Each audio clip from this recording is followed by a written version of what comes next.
Welcome to 5 Fresh Tips, a podcast from Fresh Starts Registry. Our Fresh Starts experts are here to help you with everything you need to begin again, starting with 5 simple fresh tips. Are you ready?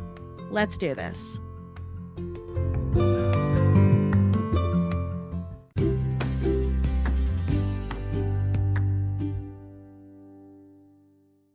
Hey everyone, I'm Holly Martins, a realtor in New Jersey and a Fresh Starts expert.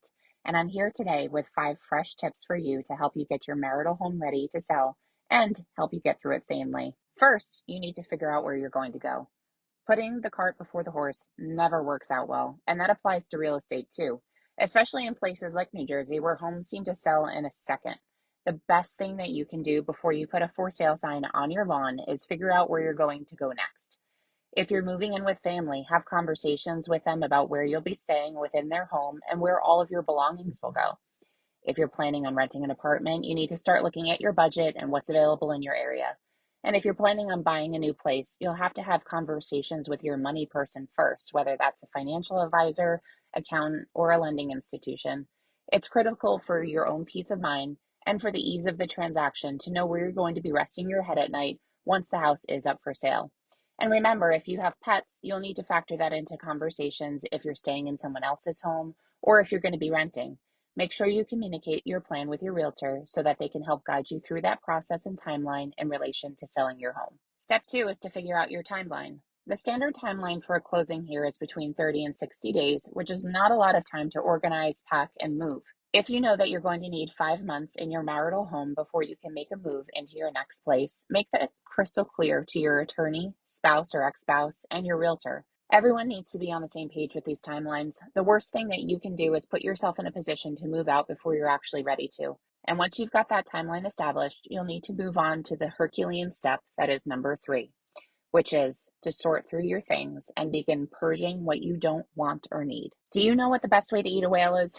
One bite at a time. Our homes have a lot of stuff in them, especially if we've lived there for a while, and even more especially if we've had kids. Things seem to breed in basements, attics, garages, and closets where they're forgotten about or left to be dealt with for another day. And unfortunately, if you're selling your home, that another day has arrived. Now you're faced with the daunting task of cleaning out the house. I know moving is overwhelming, divorce is overwhelming, and staging a house is overwhelming, but the more lead time you give yourself, the easier this will be. If you have a long timeline, just commit to doing 1 box or 1 garbage bag of stuff per day. If you don't have the luxury of wading through belongings for months, though, you'll need to call in for reinforcements, whether that's friends and family, estate sale companies, donation organizations, or home organizers. Whatever your budget is, try to find ways of getting more hands in to lighten the load. Good to know, most estate sale companies will charge a commission based on the revenue generated by the sale, which is a great way to get help and make some money without having to pay up front. Think of it this way, when you sell the home, it will need to be delivered vacant. All of your things need to be out. Even that stuff that's been living in the back of your closet that you haven't looked at since 2010. Every opportunity you have to chip away at it in advance will be time well spent so that you aren't completely overwhelmed at the 11th hour. If your spouse or ex-spouse still has some belongings in the home, or if you two need to agree on what to do with certain belongings per your divorce stipulations, have a conversation early and make a plan to get those items dealt with. I've actually witnessed people dumping their ex's belongings on closing day because there wasn't a plan in place, and it's not pretty. You really need to have a plan here. Step 4, invest your time and your money wisely. When you are interviewing realtors to list your home, ask them what their opinion is on correcting issues around the house. Sometimes homes just really need a deep cleaning and a tidying up, which is what I refer to as a Mary Poppins Day.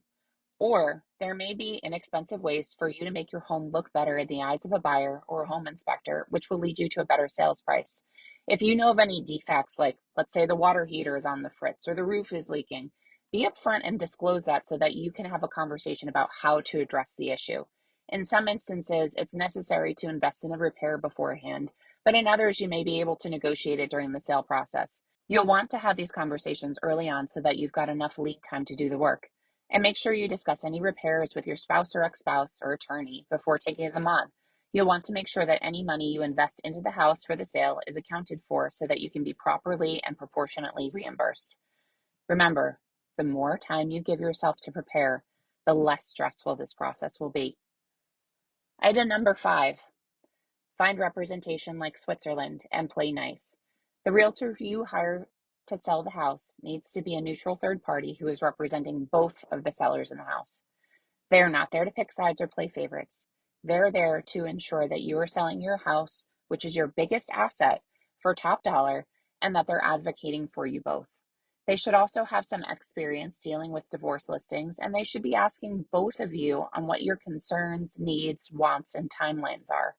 They should feel skilled in managing what could be an uncomfortable or contentious set of circumstances. They need to maintain professionalism, be calm and neutral at all times. So make sure that you hire someone who you both agree feels like a good fit.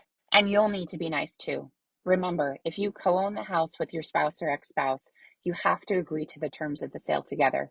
There's a lot of negotiating that happens through this process, whether it's agreeing on the list price, agreeing on the offer you receive, deciding how to handle inspection findings or navigating appraisal issues, and handling the contents of the house. If you two aren't able to get on the same page and act as a united front, the sale is sure to be messy. Try and leave the pettiness and resentment at the door so that you can sell the house and move forward. That said, if you feel like it is not in your best interest to work directly with your spouse or ex-spouse in this process, make sure that you articulate it to your divorce attorney and your realtor in advance so that a strategy can be clearly outlined for communication, even if this means that your attorneys are handling the sale of the house in your stead. I hope that these 5 fresh tips help you get your marital home ready to sell and help you get through it sanely. Remember, you can always find me at Fresh Starts Registry and the Expert Guide. I'm Holly Martins, and never forget, we are so proud of you.